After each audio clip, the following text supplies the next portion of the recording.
Advertencia: el siguiente episodio está destinado solamente para adultos. Incluye temáticas y declaraciones sensibles. Se recomienda discreción.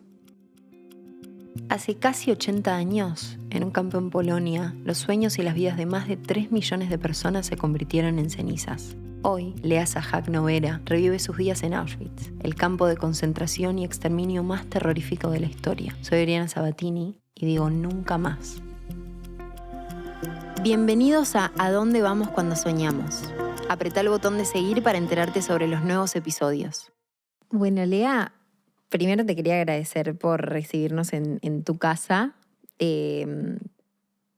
Para mí es muy importante tener esta charla hoy con vos por lo que significa toda tu historia. Quería empezar por preguntarte cómo y cuándo arrancó la guerra para vos. Bueno, el fin de la Primera Guerra Mundial y el principio de la Segunda Guerra tiene una brecha nada más que de 20 años. 20 años en la historia No es nada. es nada, es menos que nada. Sí. Yo nací en la década del 30, el 31 de diciembre de 1926. Como notarán, dentro de 2 meses y medio voy a tener 98 años.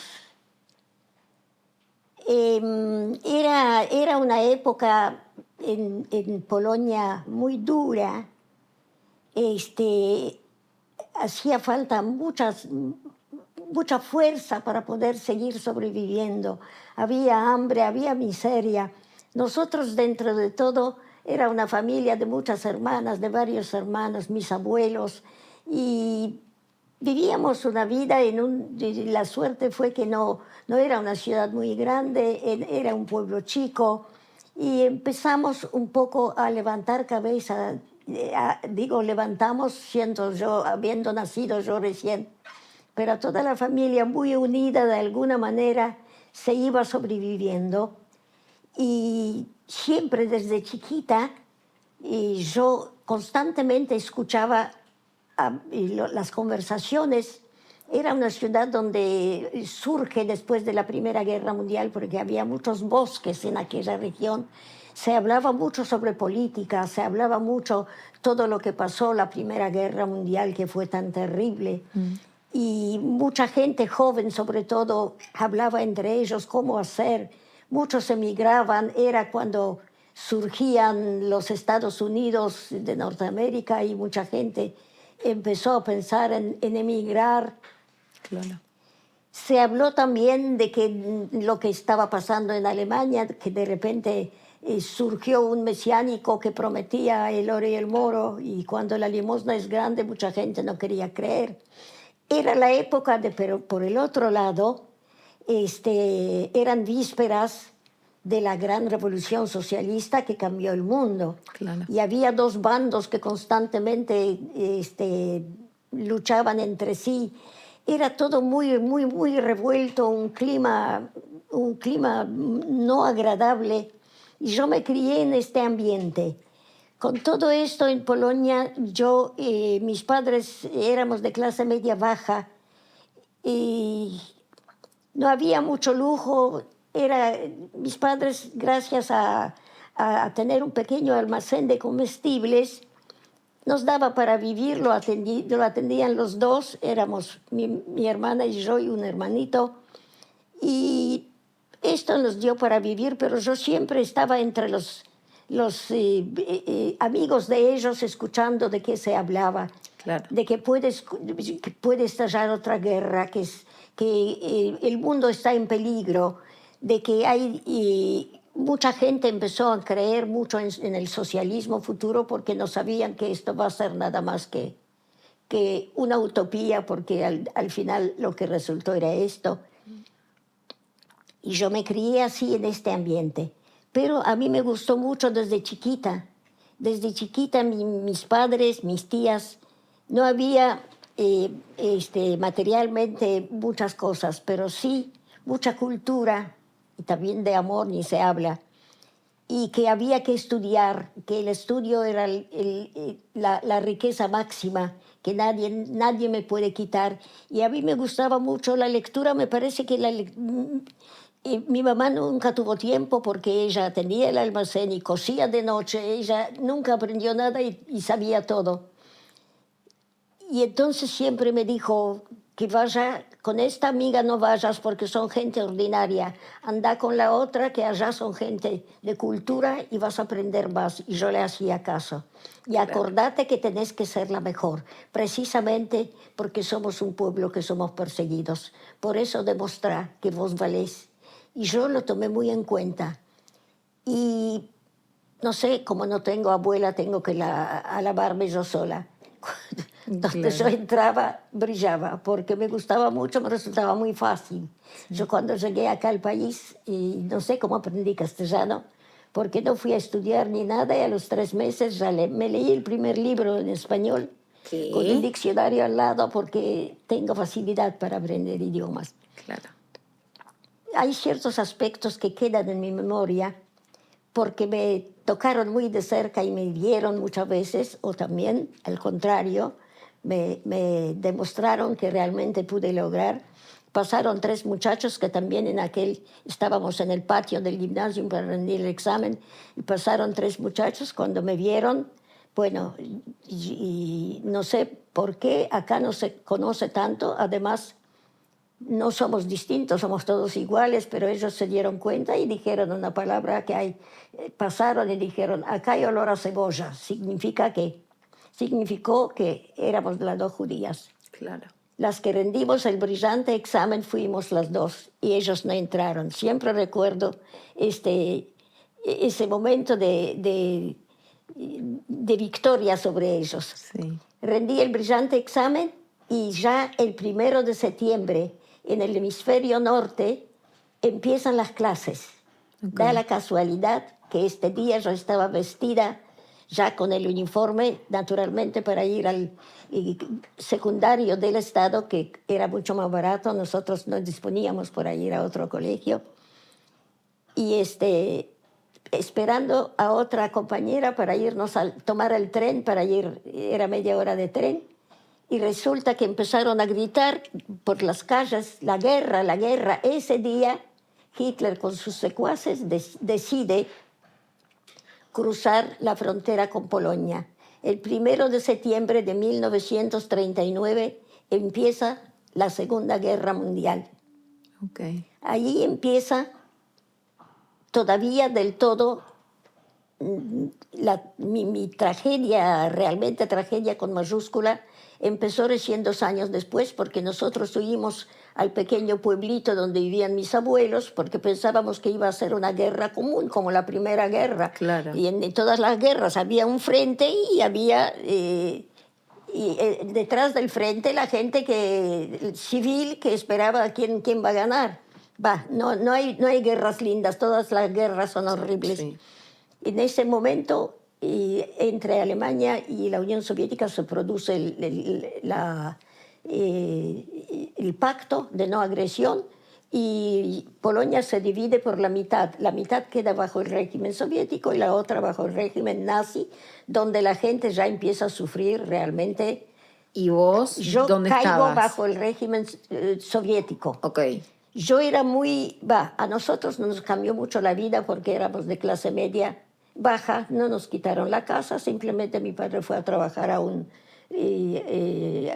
aserradero, pero según los historiadores, yo tanto no entiendo, a pesar de que me gusta la historia, el día que Hitler decide abrir e invadir la Unión Soviética, este es el primer día de su quiebra. Claro. Eso lo dicen los grandes historiadores, porque abrió 2 frentes y no aguantó. Claro. Todo el mundo se unió para poder, menos mal, terminó con esto. Costaron muchos millones de vidas, pero se logró. Ahí cuando el 20 de junio de 1941 se produce la otra invasión los nazis ocupan la otra mitad de Donde Polonia ahí- y ahí empieza mi tragedia con mayúscula. Ahí entraron en nuestra ciudad, no era un pueblo, era una pequeña ciudad, donde colaboradores hay siempre y por todas partes. Enseguida nos registraron a todos. Como éramos una comunidad chica, ellos tenían todo previsto.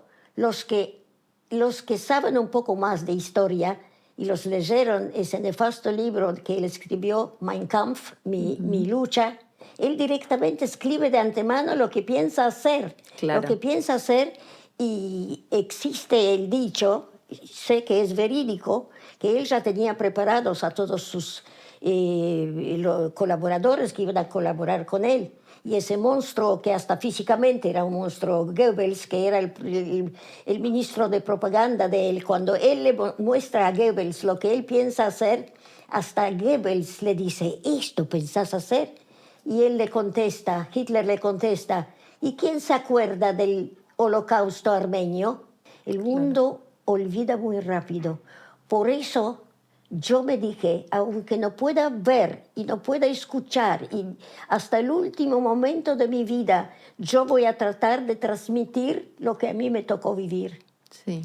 A mí me tocó, como se dice en buen criollo, a mí me gusta mucho a veces expresarme en En criollo, sí. en ese idioma criollo, me olvidé ahora el nombre. A mí me tocó bailar con la más fea, como se dice. Ok. No, todo absolutamente me tocó pasar. Sí. Nos llevaron, un día se acercaron camiones, a la madrugada nos avisaron que nos llevan, no nos dijeron a dónde. ¿En dónde estabas Yo vos? estaba en nuestra ciudad, una ciudad tu casa? chica, en la casa, a la madrugada.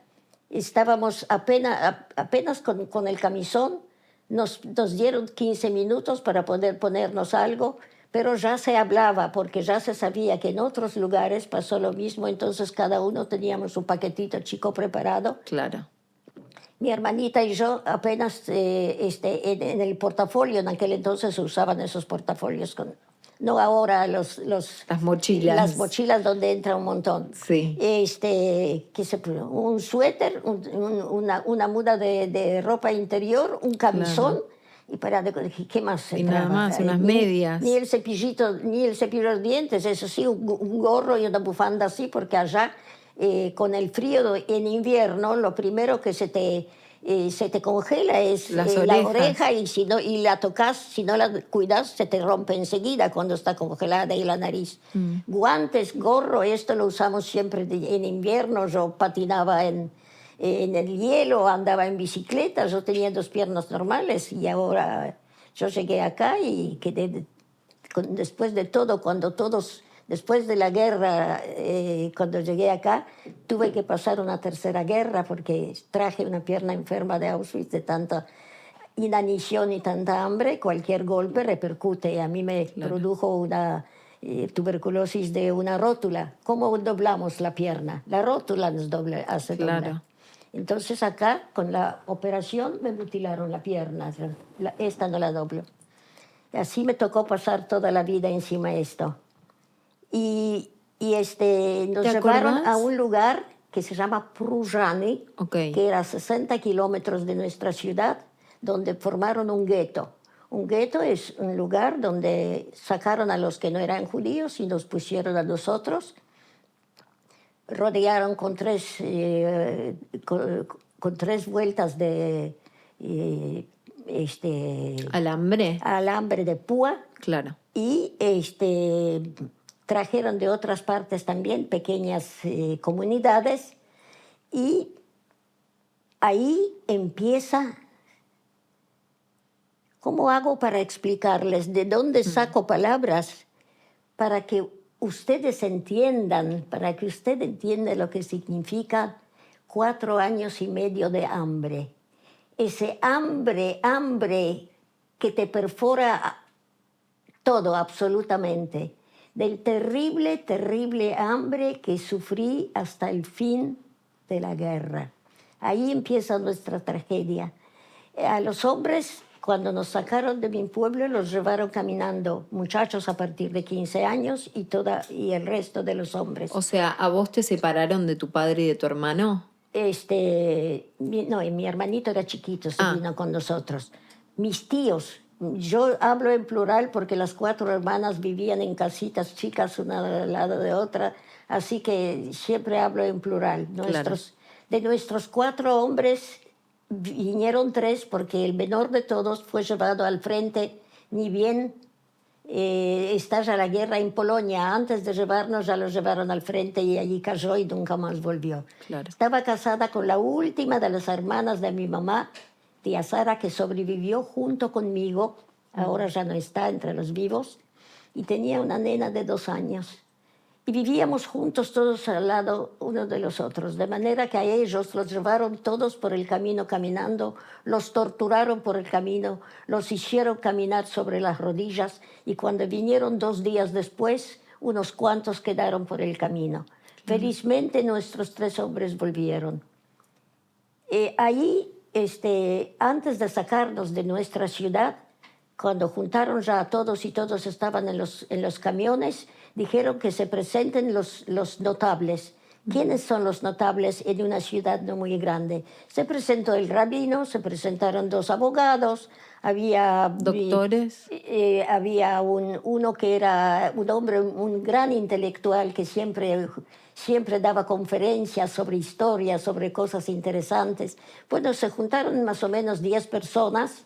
Entonces lo primero que hicieron, los llevaron a la plaza, que era a 2 cuadras de allí, y los ametrallaron a todos. Fue la primera vez en mi vida, yo recién iba a cumplir 13 años, de ver una cosa terrible, ver muertos, verlos morir en un segundo, las personalidades. ¿Y qué sentiste de ver eso? ¿Qué se te pasó por el cuerpo y la cabeza? Un sobresalto terrible, un temblor, un miedo, abrazándola a mi madre, que del otro lado mi hermanito colgado del cuello de ella.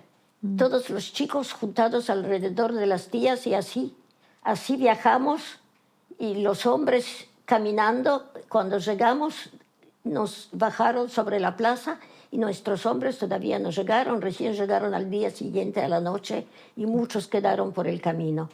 Nuestros hombres felizmente sí llegaron. Ahí otra vez hicieron salir a los más notables. Era una ciudad más grande donde había una comunidad judía mucho más grande. Entonces había varios abogados, también había varios médicos. Bueno, eligieron a uno de ellos, un abogado, que él va a ser el presidente de ese comité, que va a manejar con todo esto. Y él lo manejó. Y ahí fue al revés, que era un gueto que nos iban a tener allá. Nosotros ya sabíamos de antemano porque llegaban de alguna manera siempre, se filtraban las noticias, porque lo que hay que reconocer en los nazis, una de las características de los nazis era la mentira. Cómo mentían al mundo que acá no pasaba nada, que claro, es todo mentira, cómo se hablaban de ellos, todo tapado, todo tapado.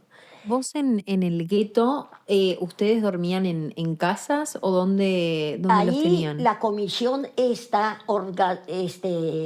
ordenó que cada familia judía tiene que darle a la familia refugiada una habitación. Okay. Y obtuvimos una habitación donde dormíamos los 7, nosotros éramos 5, claro, pero mi mamá a mi tía, que era la hermana menor de todas las hermanas, con la nena, la tomó bajo su ala. Okay. Así que nos convertimos en 7. Dormíamos en el piso, algunos vecinos nos trajeron alguna manta vieja, lo que sea. Todavía separaron, los hombres trataron de separar de esta pieza 1 metro, consiguieron tablas y dejaron un lugar, porque allí la mayoría ya no había industria. Y los que vivían allá, también la comunidad judía, era un lugar como acá, por ejemplo, Balcarce, que es un lugar netamente de papas, donde se cultivan papas. que van a estar encerrados, así que todos los que recién llegados que corran rápidamente era justo para levantar la cosecha de las papas. Que cada una que se lleve todos los que pueden, porque van a cerrar después el gueto y esto queda en los campos. Claro. Me acuerdo como mi hermanita y yo arrastrando como 5 kilómetros una bolsa de papas hasta que la trajimos a esta habitación. Y ahí, en este lugarcito que se dejó, ahí pusimos las papas. No había calefacción ni nada por el estilo, ni estufas, ni absolutamente nada, porque más que esta pieza no nos otorgaron. Claro. Y para la cocina también, allá se ponían esas cocinas en los pueblos chicos, o se ponía algo ¿Con las hornallas, decís? Había una hornalla, pero había una puertita donde se ponía madera o lo que sea. Con el tiempo, el invierno era tan terrible. Que del 41 al 42, que afuera había muchos cercos chicos, había bancos, desapareció todo. De noche la gente salía y todo lo que era leña y madera sacaban y para poder calentar un poco el ambiente. Nosotros, al final, uno de los hombres pudo conseguir una salamandra. Y la salamandra también había que ponerle adentro un poco de leña, un poco lo que sea. Y entonces, no sé, en momentos así, porque más o menos llegaban ya noticias de todo lo que está pasando, mi madre en el último momento se puso 2 vestidos, un vestido nuevo encima del otro, porque pensó que por ahí, en algún lugar, donde sea, siempre por eso se va a poder conseguir algo. Claro. Y así fue como por ese vestido, y creo que uno de mis tíos tenía 2 pares de zapatos nuevos, agarró un par y metió ahí en un paquetito, porque no dejaban transportar grandes cosas de nuestra ciudad allá. Y por eso pudieron conseguir una salamandra, pero había que alimentarla. Así que de noche se salía, se traía de donde se podía, se cortaban los cercos, desaparecieron bancos, todo lo que era de madera y se podía traer, se traía. Y así se sobrevive en momentos muy terribles, pero se sobrevive. Si no nos hubiesen querido aniquilar, algún que otro a lo mejor moriría de alguna enfermedad o qué sé yo. Claro. Pero nunca millones, nunca 1,5 millones de niños, de bebés, de chicos que querían vivir, de niños hermosos, chicos como cualquiera, como tu sobrino, como tu hermano, como tu bebé y como tu nena que la llevaste la primera vez al colegio con orgullo. No hubiesen muerto de esa manera tan terrible. ¿En el gueto asesinaban personas o en ese momento no? ¿Cómo? ¿En el gueto asesinaban personas o no? Podía ser a veces de noche, si alguien se acercaba demasiado cerca, por ahí tiraban a uno, pero generalmente la gente trataba de estar en sus casas. Claro. Después de las 8 ya no se podía salir. Y uno iba tirando y esperando cada momento. Los hombres a la madrugada ya eran sacados otra vez, y otra vez los trabajos de ellos eran terribles. ¿Vos conociste gente que se suicidó antes de ir a los campos? Muchos, algunos. Okay. Algunos, pero muy poco, porque la esperanza es, aunque sea muy bien adentro, que uno piensa que ya no la tiene, un poquitito siempre queda, de alguna manera sale. Sí. No sabíamos a dónde íbamos, pero en los vagones para ganado, como acá llevan el ganado a los mataderos, sentados bien apretadito entran 50. Nosotros éramos más de 100, no había dónde estar parados. Pusieron ancianos y niños y madres con niños y todo, uno encima del otro, uno encima del otro. Viajamos 2 días y 3 noches. En ese vagón pusieron un balde para las necesidades en un rincón. Claro. Para llegar hasta igual nadie llegaba porque había que pisar uno encima del otro. Lo que era este viaje, yo, por más que quiera, y posiblemente será mi última entrevista, porque he dado centenares de entrevistas y cuando yo cuento esto, no encuentro palabras, no sé cómo explicar. Yo veo que vos estás bastante empapada en todo esto, porque hay a veces personas que te hacen preguntas que siento que el corazón se me hace pedazos. Vos sabes escuchar y te felicito por eso. Gracias. ¿Cómo explicar lo que fue este viaje? Para que yo no pretendo, porque me prometí que voy a transmitir todo lo que pueda, no por mí, mis muertos no volverán. Y yo puedo irme mañana, puedo irme dentro de un mes. Yo ya viví mi vida. Pero por el futuro de ustedes. Ustedes son futuros padres y madres y abuelos. ¿Qué era yo? Menos que nada, menos que una hoja pisoteada que se arrancó de un árbol, pisoteada y zamarreada 20 veces, que sobreviví por casualidad. Llegué a tener bisnietos. Entonces, ustedes tienen un futuro por delante. Este mundo tiene que tener un futuro que no solamente la tecnología y la ciencia y todo lo demás. Estamos ya casi en la luna y vamos a ir por ahí. Tu bisnieto va a ir algún día a veranear al Marte. Y por el otro lado, ¿y las personas qué somos? Por eso les digo, lo que fue este viaje no se puede contar. En uno de las estaciones, mientras viajábamos, eso era durante el día, porque tuvieron que llevarnos a unas vías al lado, porque tenía que pasar urgente un tren con soldados alemanes. Una de mis tías, la que la seguía mi mamá, era medio débil y se desmayó. Entonces el esposo pidió por favor, y más de uno, aunque quería correrse, no tenía dónde, uno pisaba al otro, se acercó a la pequeña ventana que había allá arriba. No era ventana, en realidad. Una apertura. Se desconocen esos vagones. Y sacó la mano con la tacita pidiendo agua. Entonces se acercó un joven con una metralleta y le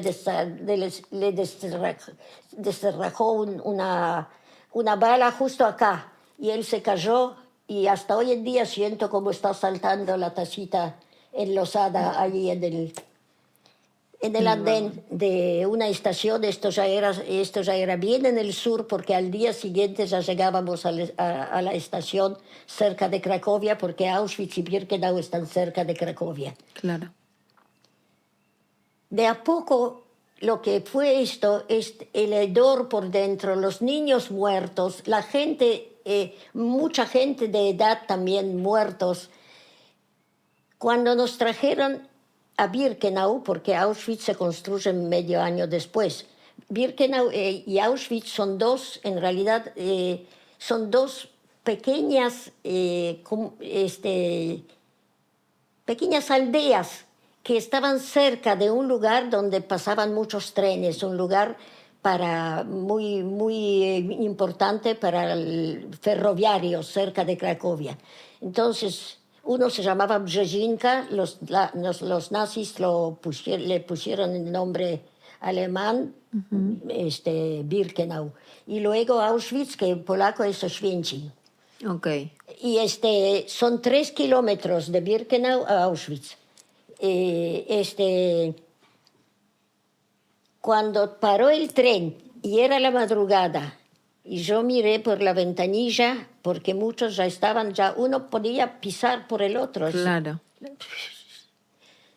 Y decía en alemán, Arbeit macht frei, el trabajo libera, para que uno cuando llega piense que es un lugar de trabajo. Cuando se abrieron estas 2 puertas corredizas y esta masa hedionda cayó, esto no se puede olvidar nunca. Los que quedamos de pie, había pocos, Rápidamente apareció un grupo de nazis con esas botas brillosas que me quedó en la memoria, esas botas brillosas con sus cachiporras, y empezaron rápidamente a seleccionar gente mayor a la izquierda, madres jóvenes, chicas, pero con sus criaturas en los brazos. Antes de esto, antes que todo, separaron a los hombres y muchachos más o menos a partir de 17, 18 años, para un lado. El resto, todo a la cámara de gas, a la izquierda, a la izquierda, a la izquierda, todo a la izquierda. En ese momento, yo todavía estaba ahí, mi hermanita detrás mío, mi madre me puso ese tapado largo. Yo justo 3 semanas antes, porque esto era justo un mes antes, sí, yo había cumplido 16 años en el gueto. Claro. Pero era chiquita, hasta hoy en día no crecí para atrás. Pero con el pañuelo y todo esto, y de repente siento, mi madre ya estaba arriba del camión, y nosotros, mi hermana y yo, dejamos a la gente de edad que suban primero, nosotras íbamos a treparnos a la última. Y de repente siento que mi madre me pega un grito: Lea, corre. Yo me doy vuelta y veo que mi tía la nena de ella estaba separada con mi mamá y con mi hermanito. Y ella era joven, tenía 23 años. Claro. 22, 23 años. La nena tenía 2, se casó muy joven. Y ya el marido estaba muerto del frente. Y mi mamá ve de lejos un pequeño grupo de mujeres jóvenes donde no hay ancianos, no hay niños. Se le ocurrió que a lo mejor ese pequeño grupo de mujeres tienen más probabilidad de sobrevivir. Claro. Entonces, ella en ese momento, en una situación límite así, esto trabaja a 1000. Pegó un grito: Lea, corre. Y yo en ese momento, yo no pensé, porque después hasta hoy en día todavía del todo no me quité el sentimiento de culpa, porque yo no fui junto, más de una vez lloré, porque yo no me fui junto con todos ellos a morir, porque yo tuve que sobrevivir. Mi hermanita corrió detrás mío, pero yo me escabullí entre los que estaban seleccionando, porque a mí no me tocaba todavía. Claro. Yo corrí y me puse al lado de mi tía, no me divisaron. A mi hermana la divisaron porque era alta como yo, no nos llevábamos ni 2 años. La apalearon y la llevaron de vuelta, la tiraron sobre el camión, y ella se fue a la cámara de gas junto con ellos. En ese momento ya el camión se fue y nunca más. Esta fue la última mirada de mi madre que yo vi. Y yo me puse al lado de mi tía. Y ahí empieza ya, eso fue tan rápido, incluso ellos, los nazis, tenían ya esclavos de otros guetos. Claro. Apareció un grupo de hombres con trajes así a rayas, con gorritos y con boca cerrada. Nosotros veíamos que son reclutas, y les preguntamos dónde estamos, y ellos boca cerrada, porque después supimos que era... se llamaba comando era grupo, comando especial, que trabajaba en las cámaras de gas y en los crematorios. Ellos venían a ayudar a limpiar después todo, porque esto era un desastre, Claro. los vagones y la gente muerta ya. Yo quedé parada y corrí. Claro. Y me puse al lado de mi tía. Aquello ya desapareció, quedamos un grupito chico, y empieza la otra etapa. Entramos, nos llevaron a un galpón largo, allá había una mesa larga, había varios, incluso reclutas, que anotaban. La primera chica que me tocó era también de Checoslovaquia, con su traje a rayas. Me dice: ¿cómo te llamas? Le dije mi nombre y mi apellido. ¿Qué edad tenés? Digo: acabo de cumplir 16. Y yo vi como ella me miró acá, miró allá, y me dice: vos tenés 18, anda rápido al otro. Y yo le discuto, digo: no, acabo de cumplir ahora 16. Vos tenés 18, rápido anda a la otra, así, de mala cara. Claro. Y yo me dije: qué antipática, mira, ella va a morir junto conmigo, y mira cómo me trata. La segunda cola era donde me tatuaban. Me quitaban mi nombre y apellido. Ay, a ver. Y yo me convertí en 33.502. A partir de ahí yo dejé existir como un ser humano. Yo era 33502, eso era yo. Claro. 33503. 3 era mi tía atrás mío. Allí nos tatuaron, era una lapicera con una aguja adentro y adentro había tinta china. Y así pinchando. ¿Te puedo preguntar por qué pensaste alguna vez en borrarte el tatuaje? Jamás de los jamases lo borraría. Sé incluso de una compañera mía que le tocó ir a vivir a Lanús, y ella cuando salía a la calle todo el mundo la miraba y todo el mundo la miraba. Y ella no sabía hablar, no sabía contestar y la miraban así, con un número, quién sabe. En cambio yo, lo primero que hice, bueno, pude hacerlo, y para mí esto es mío, esto me va a acompañar hasta el último día de mi vida. Jamás pensé sacármelo, jamás. Para mí no es un orgullo, para mí es una parte de mi vida, prácticamente toda mi vida. Claro. Y esto yo me dije, algún día lo quiero mostrar al mundo, a lo que un ser humano es capaz. Nunca quise sacármelo. Que perdón, para la gente que no sabe, acá vos sos parte de un museo que la gente puede ir, obviamente vamos a dejar toda la información por aquí o al final del capítulo para que puedan conocer, que me contaron además que te pueden entrevistar en un formato como interactivo, donde te pueden hacer preguntas y... Sí. Ahora hay Sí, esto está, yo creo en Buenos Aires no hay otro lugar como este. No. Y en el mundo, y según tengo entendido, está en el museo, por supuesto, de Jerusalén, en Yad Vashem, y también en Los Ángeles, y también en Canadá.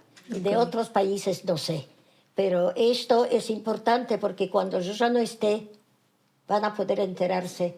Si bien no es lo mismo, yo lo sé, esto me implica, aunque yo lea hoy hasta las 5 de la mañana, igual no voy a dormir, porque yo pongo mi alma cuando cuento, porque quiero que ustedes entiendan, porque ustedes son los que en el futuro van a transmitir.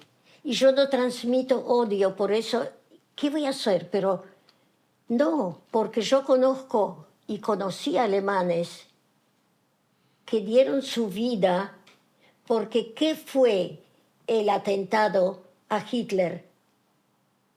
De propios alemanes. Sí, que no les resultó. Hitler salió con vida y él entonces asesinó varios centenares de personas extraordinarias que ofrecieron su vida para salvar a Alemania. Claro. Ofrecieron su vida. Gente incluso de la alta sociedad, de muy alta sociedad. Hay incluso que yo quiero que lo escuches. Okay. Yo leí de eso, yo siempre cuando veo en el diario algo interesante o alguna expresión interesante que veo que es justa y muy bien dicha, yo a veces la recorto y lo guardo. Yo guardé todo el artículo de un francés, Jean-Claude Brossac, que nada tenía que ver ni con los judíos ni con nada, ni siquiera era historiador. Pero a él no le entraba en la cabeza que pudo haber sucedido semejante asesinato. Entonces él dejó por un año su negocio, que era la farmacia, no sé lo que era, y dice que se dedicó a investigar. Investigó de una manera que viajó a varios países para entrevistar a gente que podía explicarle lo que es. Y resulta que después, al final de su artículo, dice: no tengo ningún sentimiento religioso. Soy cartesiano y existo en base a la duda. Dios murió en los meses de mayo y junio de 1944 en los hornos crematorios de Auschwitz. Firmado Jean-Claude Bressac. Claro. Y era así, yo agrego, doy fe. ¿Vos llegabas a ver a las personas entrando en las cámaras de gas? ¿O Justo solo en las sabías? cámaras de gas no, pero sabían dónde bajaban de los trenes. Claro. Conocía el grupo que los iba a acompañar, conocía los 2 camiones que venían y Claro. directamente iban a la cámara de gas. Claro. Directamente. Ellos, a esos grupos que elegían a los hombres, cada tantos meses los tenían ahí adentro, incluso les daban más de comer. Claro. Los liquidaban y agarraban otros para que no hubiera algún día testigos vivientes. Claro. Yo creo que en ese momento éramos todo un grupo grande. Ya no hay nadie que te pueda contar esto, que le tocó todo esto. Se me fueron todos. Porque yo todavía no tengo idea. Y hay momentos que a veces lo único que yo pido al destino, yo creo que yo me merezco. Me acuerdo una vez, tú sabes quién fue Pinky, ¿no? Pinky. Pinky de la televisión. ¿El dibujito? ¿Quién?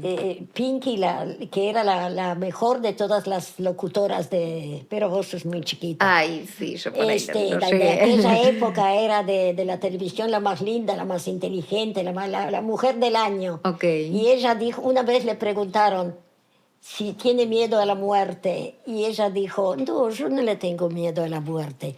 Lo que sí, yo quisiera morir con elegancia. Y yo hice mía las palabras. Yo le pido al destino una sola cosa. Quiero morir con elegancia. Esto significa, léase, quiero morir en mi cama y no sufrir más dolor. Sí. Bueno. Ese le pido al destino. Porque llegué a vivir casi 100 años. Sí. 100 no, espero irme antes. Ahora cumplo 98 fin de año. Bueno, voy a esperar hasta fin de año para ver a mi bisnietita Juanita entrando caminando. Yo la quiero ver entrando caminando. Sí. A mi bisnietita. Es un poco loco que al inicio me dijiste que querías estudiar historia y querías ser maestra de historia. Yo siempre soñé ser profesora de historia. Pero lo sos ahora. De hecho, sí. Porque no solo sos parte de la historia de nuestro mundo, pero me encanta historia en general. Es como, es una clase. Yo sí. creo que aprendí más hoy que en todo lo que me han enseñado en el colegio. Sí, yo hubiese sido incluso yo dije una vez, yo sería muy estricta. Pero no para bajarte la nota, no. Okay. Para enseñarte a amar historia. Claro. Para enseñarte lo que significa conocer historia. Lo importante que es, en general, la palabra escrita, en general, la lectura, que a mí me salva la vida hasta hoy en día. Porque yo, con lo poquito que tengo, mi único ojo, 20%, porque tengo maculopatía, todavía sigo leyendo mi libro electrónico y ahí estoy leyendo las historias, la historia, las novelas históricas.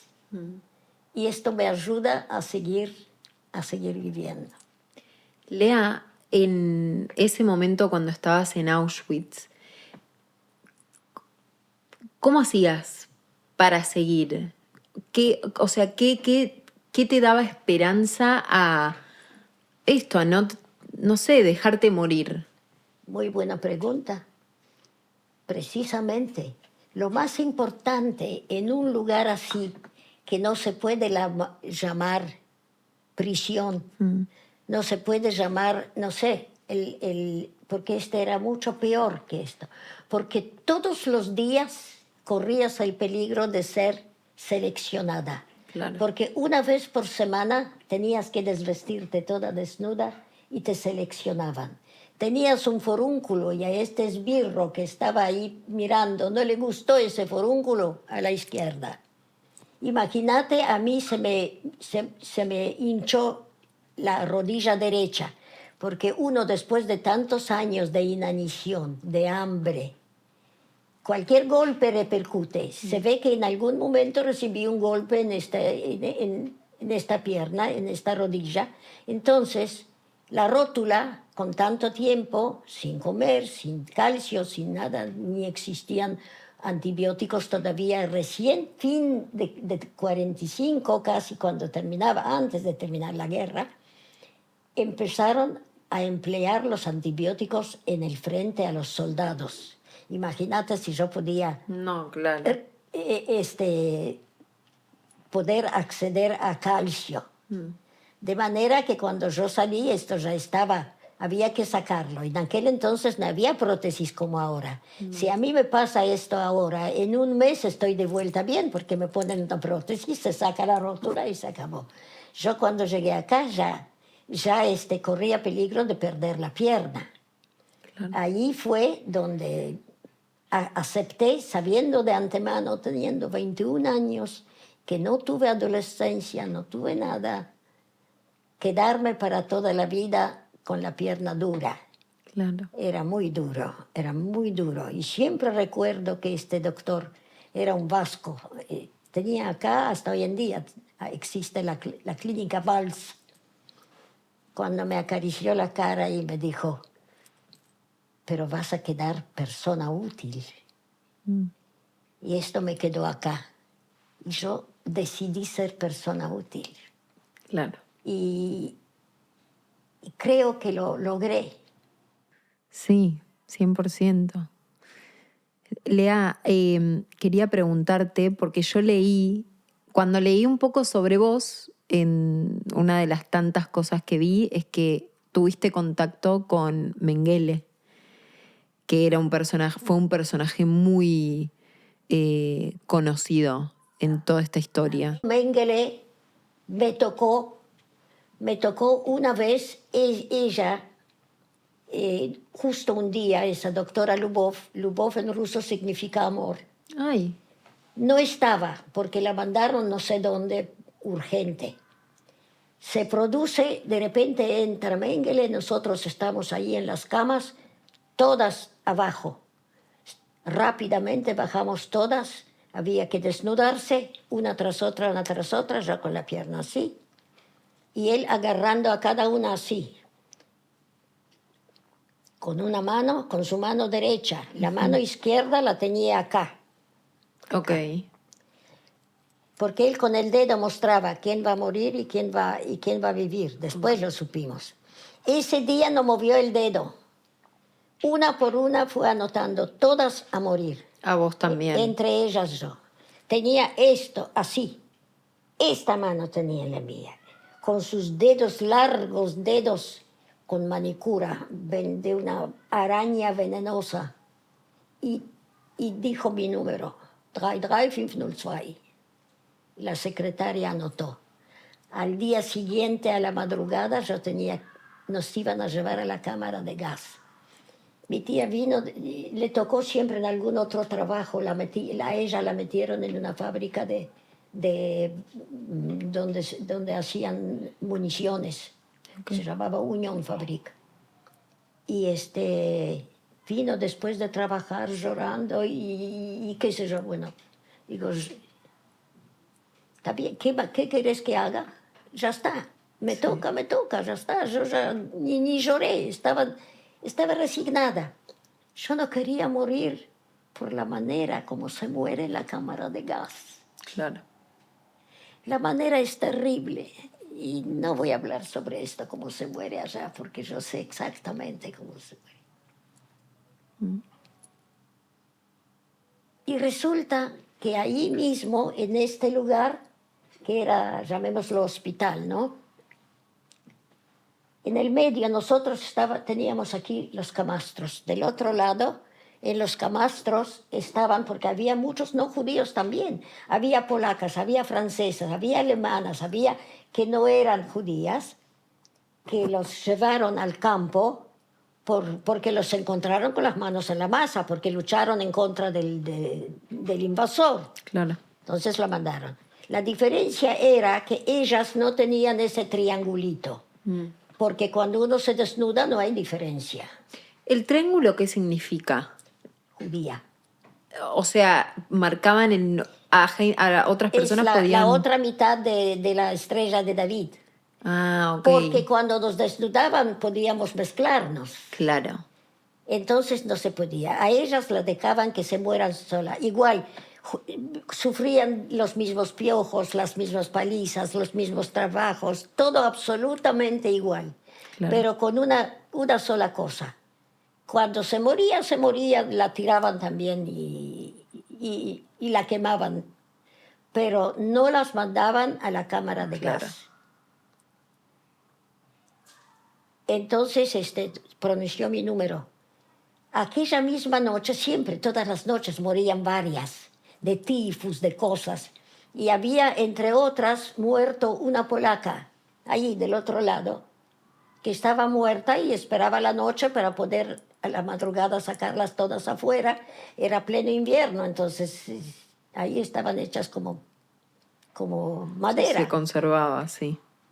Y entonces, una austríaca, que eran alemanes en aquel entonces,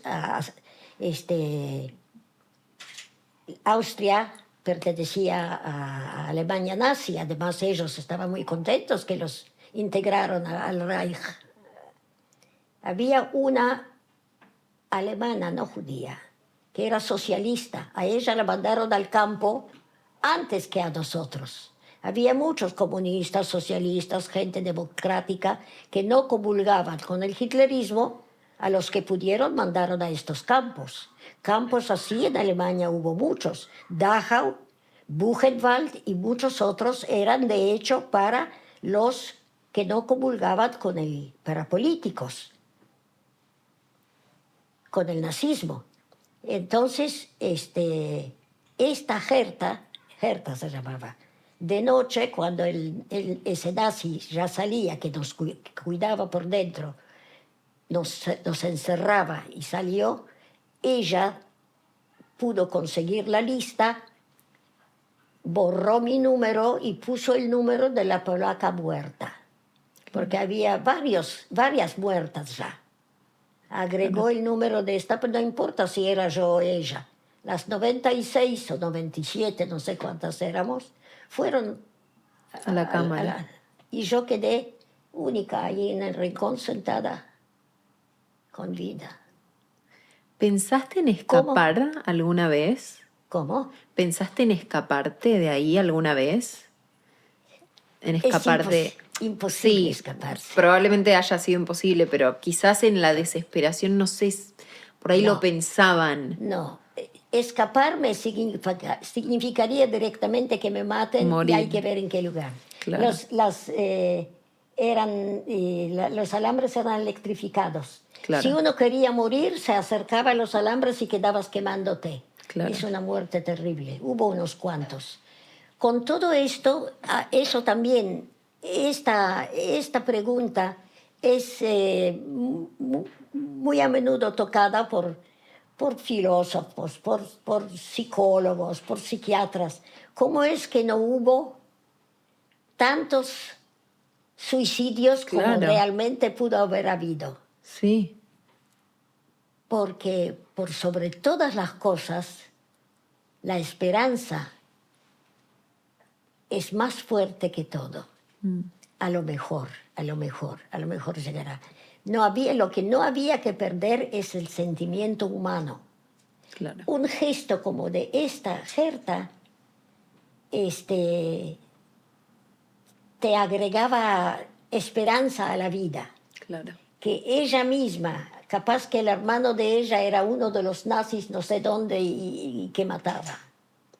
Pero estos gestos demuestran también, pero que así como hay ¿qué es el ser humano? Cada vez más se sabe menos qué es el ser humano, que es capaz de ser asesinos como fueron estos y es capaz más de una vez exponerse por el otro. Sí. Y si hubo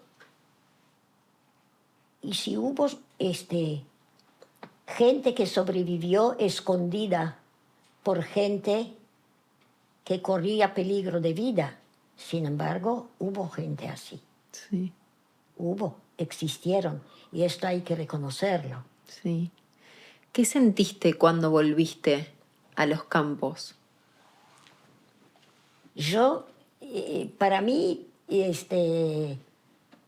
primero, uno de los campos que era más conocido como Treblinka, que era muy cerca de donde yo era mi pueblo, ya estaba desarmado. Un año antes ya lo desarmaron y no hay más que piedras allá. De cada pueblo Claro. cuya gente murió, hay una piedra con la inscripción. Yo me hice una barrera mental todo lo que pude. Naturalmente fue algo muy, muy, muy conmovedor, pero al mismo tiempo yo sentía que pude lograr incluso la última oficina, donde también gracias a chicas que tenían acceso a algunas que hablaban bien alemán, judías alemanas, algunas nazis que trabajaban allá porque tenían miedo, si no iban a ir a los que mandaban al frente ruso, sabían que ya no van a volver de allá. Entonces todos trataban de meterse en lugares donde podían sobrevivir de los alemanes. Trataban ellos con las chicas de nuestro grupo, con quien yo mantenía relaciones, que teníamos más lenguaje común y sobre todo tratábamos de no perder el sentimiento de humanismo, sobrellevar mejor el hambre. Por más que queríamos hablar de otra cosa, el hambre te hacía esto, el hambre. Y trataban la que era un poco más débil, meter en algún lugar para que puedas aguantar. Y a mí más de una me dio la mano para que yo tuviera un trabajo y bajo techo. Durante varios meses había que clasificar la ropa de la gente que fue gaseada. Tenían que desvestirse. Claro. Y que hicieron toda una industria de esta ropa. Y yo trabajé ahí donde había que hacer paquetes.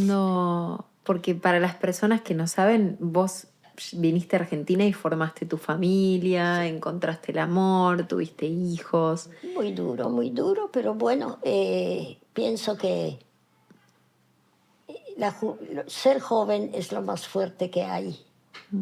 Y la vida es más fuerte que la muerte. Y yo, al principio me dije, yo no, primero por esa pierna, ni que hablar, ni quiero pensar.